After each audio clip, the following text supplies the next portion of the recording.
امام گھر کا کہ اس نے عمل کیا، لیکن آج بھی کہتے ہیں کہ آج بھی بہت سارے لوگ ہیں جو 20 تراویحوں کا انکار کرتے ہیں۔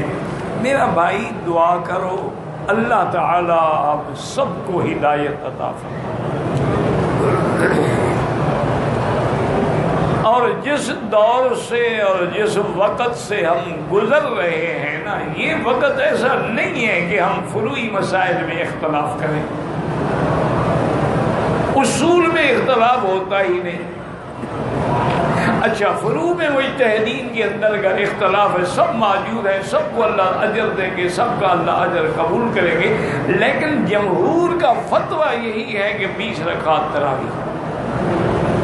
حضور کے زمانے سے لے کر آج تک بھی حرمین الشریفین میں ہمیشہ 20 تراویح پڑھائی گئی، اس میں نہ کوئی شبہ ہے نہ اس میں کوئی انکار ہے۔ اس پہ الحمدللہ یہاں کے بڑے بڑے علماء نے باقاعدہ کتابیں لکھی ہیں جن نے ثابت کیا ہے کہ حرمین الشریفین میں کبھی 8 رکعتیں نہیں پڑھی۔ باقی جو پڑھتے ہیں ان پہ بھی اعتراض نہ کرو، اللہ تعالیٰ ان کے بھی قبول فرمائے۔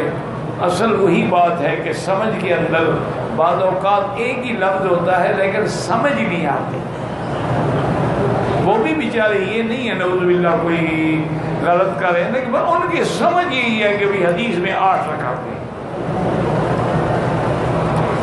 بعض اوقات یہ ہوتا ہے، دیکھو نا اصل وجہ یہ ہے کہ ٹھنڈے دل سے آپ دیکھیں کتاب الصلاۃ آپ کھولیں، تمام سنن ہیں، مصنفات ہیں، مسندات ہیں، مراسیل ہیں، سارے باب کو پڑھیں۔ یہ نہیں ہے کہ ایک حدیث پڑھ لی اور دوسری نہ پڑھی۔ جب تک سارے احادیث پر نظر نہیں ہوگی اس وقت تک آپ فیصلہ نہیں کر سکتے۔ اس لیے ہم مثلا امام ابو حنیفہ، امام شافعی، امام مالک، امام احمد حنبل رحمۃ اللہ علیہم ان کو ترجیح کیوں دیتے ہیں کہ ایک تو ان کا زمانہ حضور کے قریب ہے، دوسرا ان کی دیانت، امانت اور تقوی جو ہے وہ ضرب المثل ہے، اور تیسرا یہ ہے کہ جتنا وہ دین کو سمجھنے والے ہیں اتنے ہم نہیں، تو لہذا ہم نے ان کی بات کو، ان کے اقوال کو ترجیح دی ہے بجائے اس کے کہ ہم خود اپنی رائے پہ عمل کریں۔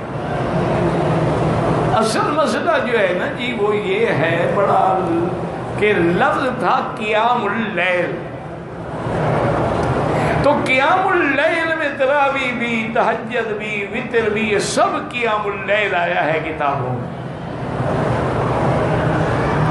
پھر جب تنقیح ہوئی احادیث مبارک میں کہ تہجد الگ چیز ہے، تراویح الگ چیز ہے، وتر الگ چیز ہے۔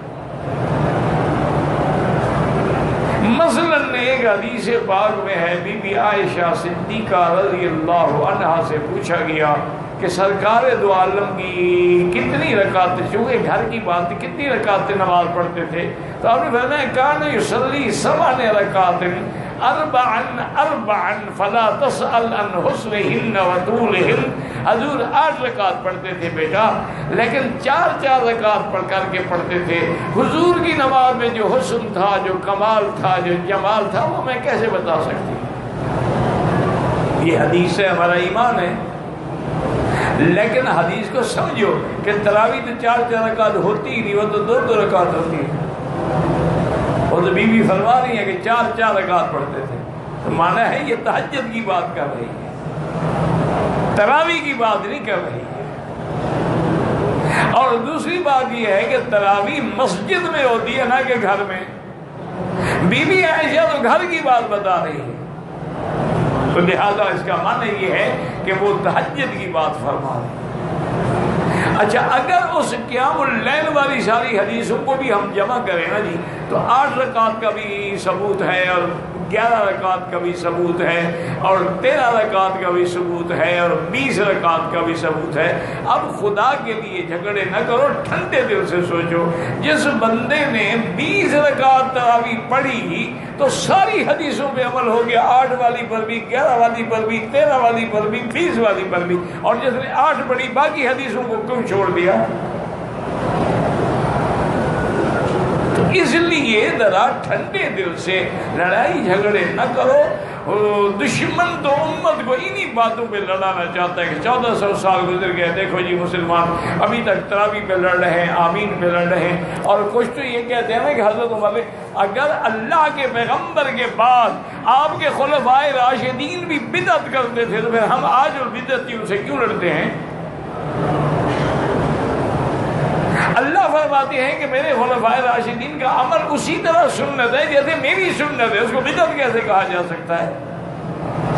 علیکم سنتی و سنت الخلفاء الراشدین المہدیین تمسکوا بها وعضوا علیہا بالنواجذ. پہلے بات یہ تھی کہ تراویح تو موجود تھی، وہ بدعت ہو نہیں سکتی. بدعت وہ ہوتی ہے جس کی اصل نہ ہو. قرآن میں، حدیث میں، اجماع میں کیا تراویح تو تھی لیکن سب قاری الگ الگ پڑھ رہے تھے. حضرت عمر نے اتنا کیا کہ ان کو ایک امام کے پیچھے کھڑا کر دیا کہ ایک ہی جماعت ہو اور ایک ہی جماعت میں اتفاق ہو.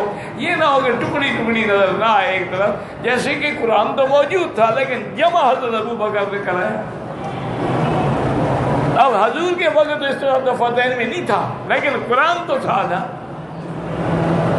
اس لیے اللہ سے دعا کریں. کچھ نوجوان بچے ہوتے ہیں اور جذبات میں آ کے پھر ایسی باتیں کہہ جاتے ہیں. اللہ معاف کرے، اللہ معاف کرے.